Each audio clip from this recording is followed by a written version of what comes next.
Ready for dictation, start. Sri Lanka का संकट अभूतपूर्व और दुखद है।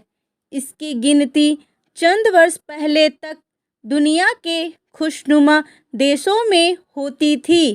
कुछ सामाजिक पैमानों पर यह छोटा देश भारत से भी आगे रहा है।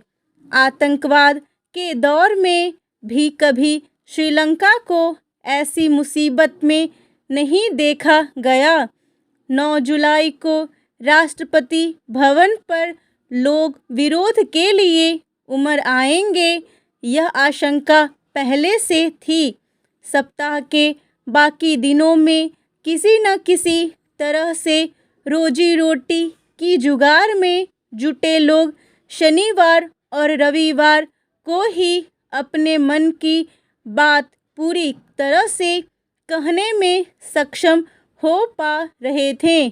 तो इस शनिवार को लोगों ने मानो तय कर रखा था कि राष्ट्रपति भवन पहुंचकर इस्तीफा ले लेना है।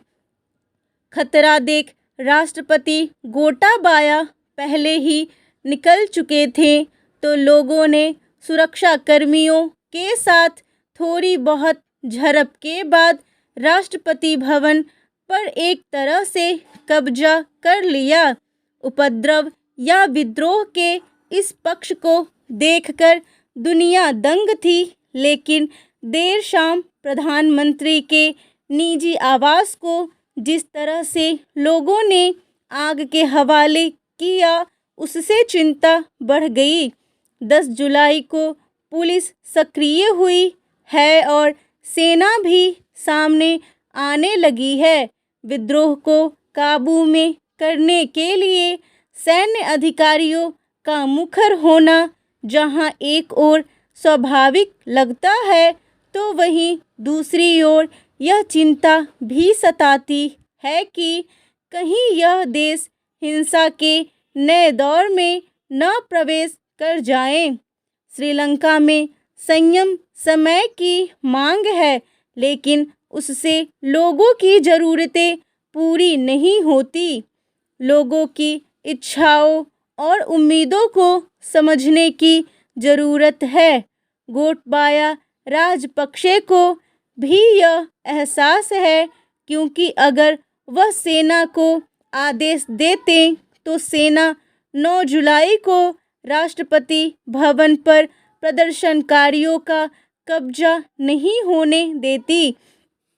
खून खराबा श्रीलंका ने पहले भी देखा है, लेकिन गोटाबाया ने शुरुआती रूप से हिंसा से बचने के लिए जो संयम बरता है, उसकी कुछ सराहना होनी चाहिए। उनकी अभी भी जिम्मेदारी है और आगे भी रहेगी कि देश में शांति रहे। देश को आतंकवाद से निकालने में उनका योगदान है, तो देश को नई हिंसा या उपद्रव में डालते हुए उन्हें कतई पद से विदा नहीं होना चाहिए।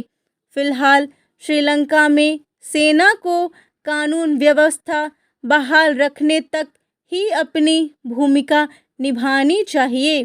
प्रदर्शन की आड़ में असामाजिक तत्वों का दुस्साहस न बढ़े, यह सुनिश्चित करने का निर्देश पुलिस और सेना को दिया जाना चाहिए।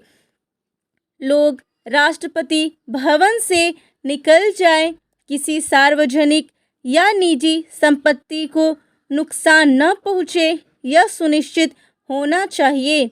अमेरिका ने श्रीलंका के नेताओं से बिल्कुल सही कहा है। नेता लोगों के असंतोष को जल्दी से जल्दी दूर करे। श्रीलंका के प्रति सजग देशों को अंतर्राष्ट्रीय मुद्रा कोष के जरिए ही मदद पहुंचाने की सम्मिलित कोशिश करनी चाहिए।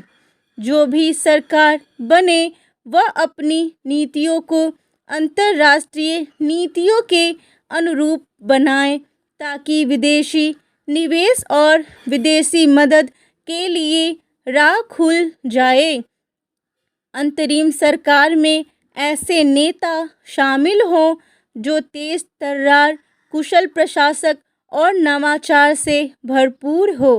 अगर अच्छे नेताओं को आगे लाकर सर्वदलीय सरकार का गठन होता है तो श्रीलंका के लिए इससे अच्छी बात और क्या होगी।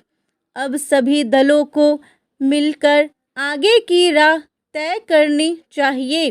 वाकई यह श्रीलंका के लिए राजनीति कम और काम ज़्यादा का समय है।